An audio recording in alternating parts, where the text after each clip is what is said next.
जय Shri Swami Samarth. September 2025 हा महिना कन्या राशीच्या व्यक्तींसाठी जीवनाच्या अनेक क्षेत्रांमध्ये महत्त्वपूर्ण बदल घडवून आणणारा ठरेल. या महिन्यात बुध तुमचा स्वामी ग्रह असल्याने त्याचा प्रभाव तुमच्या बुद्धिमत्तेवर, निर्णय क्षमता आणि संवादक कौशल्यावर पडणार आहे.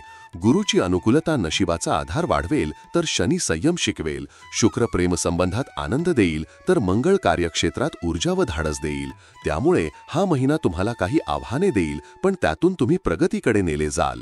करिअरच्या दृष्टीने सप्टेंबर महिना कन्या राशीच्या व्यक्तींसाठी प्रगतिकारक असेल. नोकरी करणाऱ्यांना वरिष्ठांचा विश्वास व सहकार्य लाभेल. महिन्याच्या सुरुवातीला तुमच्या कामगिरीचे कौतुक होईल. बढती मिळण्याची शक्यता आहे.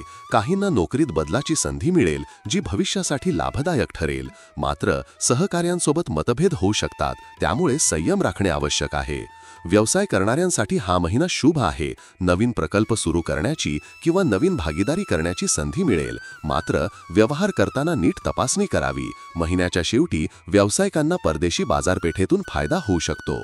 आर्थिक बाबतीत हा महिना कन्या राशीच्या व्यक्तींसाठी काहीसा चढ उताराचा राहील. महिन्याच्या सुरुवातीला खर्च वाढण्याची शक्यता आहे. घरगुती खर्च, दुरुस्ती किंवा वैद्यकीय कारणांसाठी पैसे खर्च होऊ शकतात. मात्र महिन्याच्या मध्यापासून आर्थिक स्थितीत सुधारणा होईल. व्यावसायिकांना चांगला नफा मिळेल. गुंतवणुकीसाठी हा महिना उत्तम आहे. दीर्घकालीन योजनांमध्ये पैसे गुंतवल्यास भविष्यात मोठा फायदा मिळेल. मात्र जोखमीच्या व्यवहारांपासून दूर राहणे हितावह आहे. प्रेमसंबंध आणि वैवाहिक जीवनात सप्टेंबर महिना आनंददायी राहील. अविवाहितांना एखादी आकर्षक ओळख होण्याची शक्यता आहे. प्रेमसंबंधात असणाऱ्यांना एकमेकांबद्दल प्रामाणिकपणा दाखवण्याची गरज आहे. नात्यात सौहार्द राहील. विवाहितांना जोडीदाराकडून सहकार्य व प्रेम मिळेल. कौटुंबिक जबाबदाऱ्या एकत्र सांभाळल्याने नात्यात जवळीक वाढेल. मात्र महिन्याच्या शेवटी काही गैरसमज उद्भवू शकतात, त्यामुळे संवादातून समस्या सोडवणे आवश्यक आहे. आरोग्याच्या दृष्टीने पाहता कन्या राशीच्या व्यक्तींनी या महिन्यात आरोग्याची विशेष काळजी घ्यावी. बदलत्या हवामानामुळे सर्दी, खोकला, ताप किंवा त्वचेचे त्रास उद्भवू शकतात. पचनसंस्थेशी संबंधित समस्या जाणवू शकतात. मानसिक तणाव वाढल्यास थकवा जाणवेल. त्यामुळे नियमित व्यायाम, योग व ध्यानाचा अवलंब करा. आहारात संतुलन ठेवा. जड आणि तेलकट पदार्थ टाळा. नियमित झोप घ्या. जुन्या आजारांनी त्रस्त असलेल्या व्यक्तींनी औषधोपचारात ढिलाई करू नये. कौटुंबिक जीवनात हा महिना सौख्य व आनंद देणारा असेल. घरातील वातावरण आनंदी व उत्साही राहील. पालक व वडीलधाऱ्यांचा आशीर्वाद लाभेल. भावंडांसोबत सौहार्द राहील. मुलांच्या प्रगतीबद्दल आनंदाची बातमी मिळेल. कौटुंबिक समारंभ अथवा धार्मिक कार्यक्रम होण्याची शक्यता आहे. मात्र कौटुंबिक खर्च वाढेल, त्यामुळे आर्थिक नियोजन आवश्यक आहे. शिक्षण क्षेत्रातील विद्यार्थ्यांसाठी हा महिना प्रगतिकारक राहील. उच्च शिक्षण घेणाऱ्यांना चांगल्या संधी मिळतील. परदेशी शिक्षण घेण्याची इच्छा असलेल्या विद्यार्थ्यांना शुभ वार्ता मिळेल. स्पर्धा परीक्षेत बसणाऱ्यांनी मेहनत व सातत्य ठेवल्यास यश निश्चित आहे.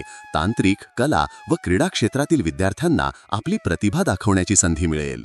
प्रवासाच्या दृष्टीने सप्टेंबर महिना कन्या राशीच्या व्यक्तींसाठी लाभदायक राहील. नोकरी व व्यवसायाशी संबंधित प्रवास होईल आणि त्यातून फायदा मिळेल. कौटुंबिक किंवा धार्मिक प्रवासाची संधी मिळेल. प्रवासातून नवे अनुभव व आनंद मिळेल. मात्र प्रवास करताना आरोग्याची काळजी घेणे आवश्यक आहे. आध्यात्मिकतेच्या दृष्टीने कन्या राशीच्या व्यक्तींना या महिन्यात श्रद्धा वाढेल. धार्मिक कार्यात सहभाग घेण्याची संधी मिळेल. काहींना आध्यात्मिक गुरूंचे मार्गदर्शन मिळेल. ध्यानधारणा, मंत्रजप व पूजापाठ यामध्ये रस वाढेल. मानसिक शांती मिळेल.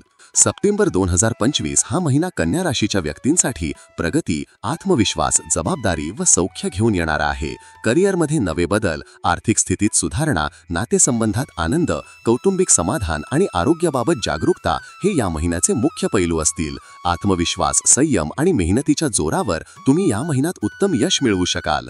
तुमच्या राशीशी संबंधित साप्ताहिक, मासिक आणि दैनिक भविष्यवाण्यांसाठी चॅनल सबस्क्राईब व लाईक करायला विसरू नका. कॉमेंटमध्ये जय श्री स्वामी समर्थ लिहा.